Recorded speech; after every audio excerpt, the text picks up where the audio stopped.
This is me, Jana Chachi, and you're watching me.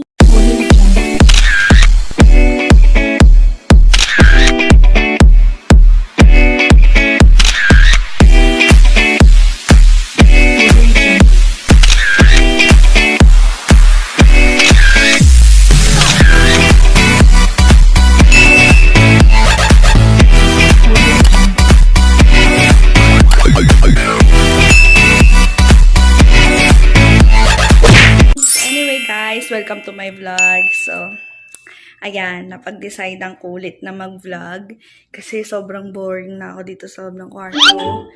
And hindi talaga kasi ako totally palalabas ng bahay. Dito lang ako palagi sa kwarto. Kundi ako mag-cellphone, manonood ako ng mga vlogs, or magkakaraoke. So, ngayon, magkakaraoke ako ngayon.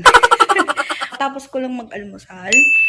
At naglakad-lakad kami ng kapatid ko, no? Bumili kami ng almusal namin, and at the same time, para sa pananghalian din. So, right now, I'm looking for a job kasi nag-resign na ako sa trabaho na pinagtatrabahoan ko dati. So, gusto ko naman ng panibagong environment, yon. At saka at the same time, gusto ko din tumaas kahit paano yung kinikita ko kasi hindi na sapat. Dahil sa mahal ng mga bilihin ngayon. So, yun. Kaya ako nagbabalik vlog ngayon kasi nga para mawala yung pagiging bored ko sa sarili ko, no, sa loob ng kwarto. Gusto ko may ginagawa. At saka at the same time, gusto ko yung may pinagkakabisihan. So, while I'm looking for a job at saka nag-isip din ako kung ano yung pwede kong i-business, is eto, naglilibang ako, no. Maraming kailangan gawin this year, no? Maraming kailangan trabahuin. Hindi ko alam kung magtutuloy ba ako mag-apply ng trabaho. Pero anyway, yun nga. Iniisip ko din kasi mag-aasikaso ako ng mga bagay-bagay, no, sa personal ko. At yun lang, guys. I hope na naka-tune in lang kayo. Tune in. I hope na nakaabang kayo sa vlogs ko everyday. So, ngayon, nandito ako sa kwarto ko. Ayan, sinetup ko na yung karaoke ko. At saka yung ko. So, mamimili ako ng pwede kong kantahin. Buksan ko yung electric fan. Maingay ito, kaya ayoko buksan. Kaso, maririnig to sa background. Magkakanta lang ako. Mainit dito sa kwarto ko kasi wala pa siya. Hindi pa ako nakakapagpakabit ng exhaust fan para yung init dito sa loob mailabas, 'di ba? Tsaka nagbabalak din ako magpa-aircon kasi syempre magsa-summer na, ang hirap naman, no.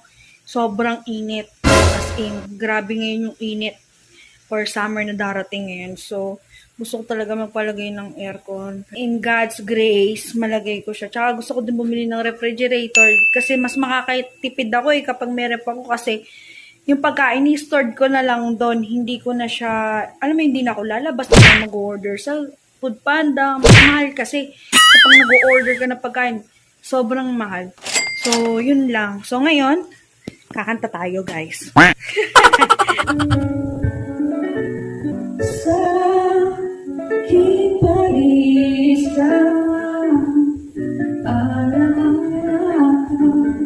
bakit hanggang ngayon ay ikaw pa rin sinta? At sa hating gabi, sa pagtulog mo, hanap mo ba ako hanggang sa pagising mo? Kailanman ika'y inibig lang mo. Huwag mong dinubi pag-ibig sa'kin na iyong pinadama.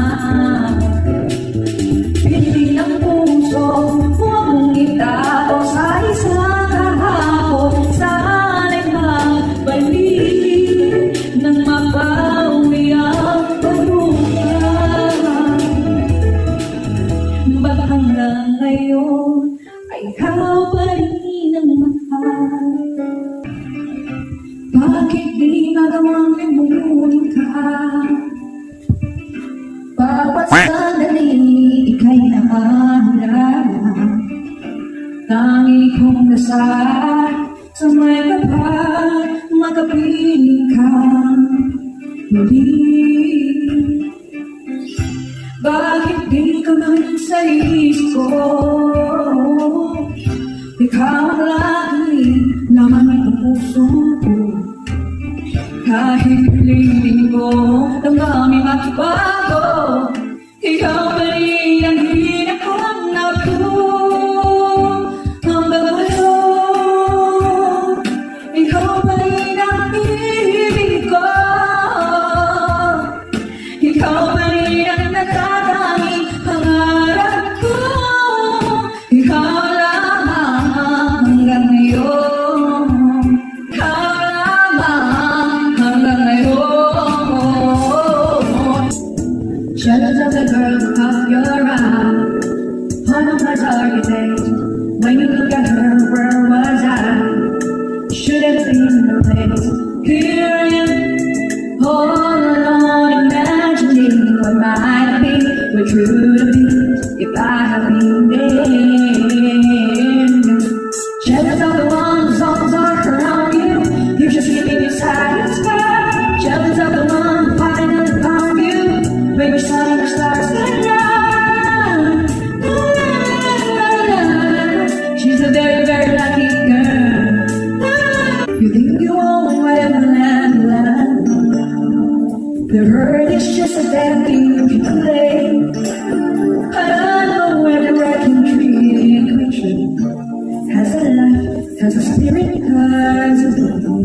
You think the only people who are people are the people who look and think like you. But if you walk the footsteps of a stranger, you learn things you never knew, you never knew.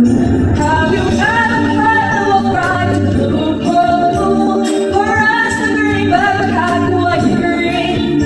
Can you sing it all the voices of the mountain? Can you paint it all the colors of the moon? Can you paint it all the colors of the moon? A few moments later. Hello guys! So eto, nakaiga ako ngayon sa kama after ko mag-karaoke. And yun, nanonood ako ng Toro Fam.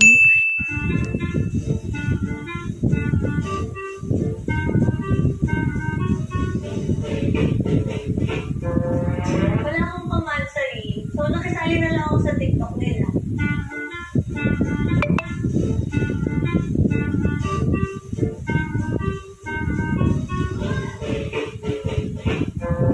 Parang baliktad na po yung gising ni Mami. Kaya, Ayan, nanonood lang muna ako ngayon ng Toro Family Vlog. And ito lang talaga yung gagawin ko ngayon. Kasi dapat maglalaba ako. Pero dahil nga sira yung washing machine namin, so ipapayos ko pa siya sa Lunes. So baka sa Lunes na ako maglaba. So anyway, manonood muna ako ng vlog at saka matutulog muna ako ng slide. And then, pagkagising ko mamaya, pupunta na akong diretso sa clinic, sa dental clinic, sa dentist ko, para i-adjust tong brace ko. And after that, if may time pa at hindi pa masyado malalim ang gabi, magpapalinis ako ng kuko kasi yan sira-sira na yung cutics ko. Baka magpa-fruits pa ako mamaya. Enjoy mo na ako manood, okay? 3 hours later. Hello guys! Anyway, ngayon, wala akong magawa. Actually, dapat 4 p.m. pa ako pupunta ng dental clinic. So, baka pwede ko na rin namang agang pumunta doon. Kasi magpapalinis pa naman ako ng kuko, tsaka magpapaputol ako ng buhok. No? Kasi masyado na siyang mahaba. Kasi, magsa-summer na din. So, guys, i-update ko kayo once na nandun na ako sa dentist ko. Kailangan kasi ng adjustment nito since ito, tinatry itong ibaba na yung sungki ko. Dati kasi napakataas ng sungki ko, nandito yan eh. Hindi naman pangit tingnan, cute nga tingnan eh. Hindi totoo yan.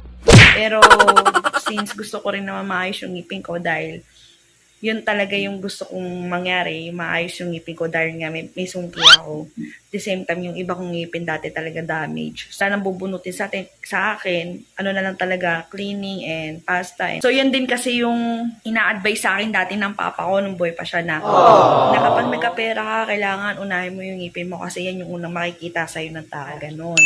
So, ang pangit kumite kapag ganito yung ngipin mo, ganyan-ganyan. So, yun, naalala ko yun. Kaya nung nagkaroon ako ng chance, nagkaroon ako ng kahit papaanong konting budget na makapagpa-brace, yun. Sinunggabang ko na talaga siya, nagpa-brace na talaga ako. And then, sinabi sa akin ng dentist ko na, okay, ganito gawin mo, magpa-x-ray ka ganito para let us see kung saan ba naka-root yung sungki mo, kung okay ba, tsaka yung kailangan natin bunutin. So, yun, naging mabusisi naman. At saka okay yung doctor ko kasi sobrang gaan ng kamay niya. As in, kapag nagpapabuntok ng ngipin sa kanya, wala talaga. As in, ang gaan. Thank God na nakapili ako, tsaka napunta ako sa dental clinic na maayos, na talagang maalagaan yung ngipin ko. So yun guys, kapag nandun na ako, i-update ko kayo kung ano yung mga ganapan.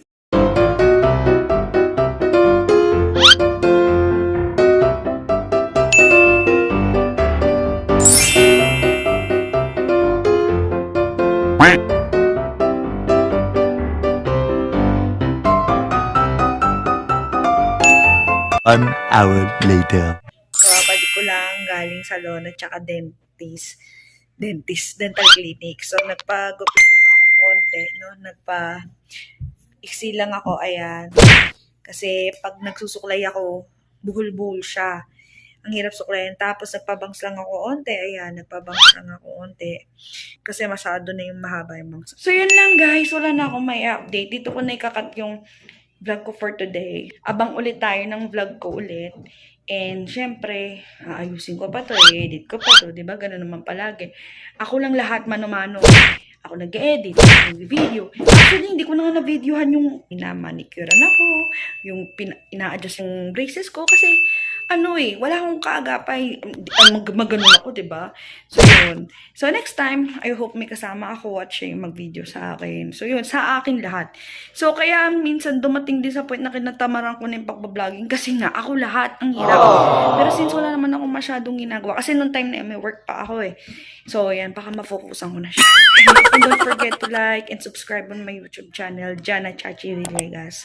And guys, please share this vlog of mine because sharing is caring, di ba? So, ang dami ko na sinabi. Anyway guys, until on my next video vlog, this is me, Jana Chachi, signing out. Ciao!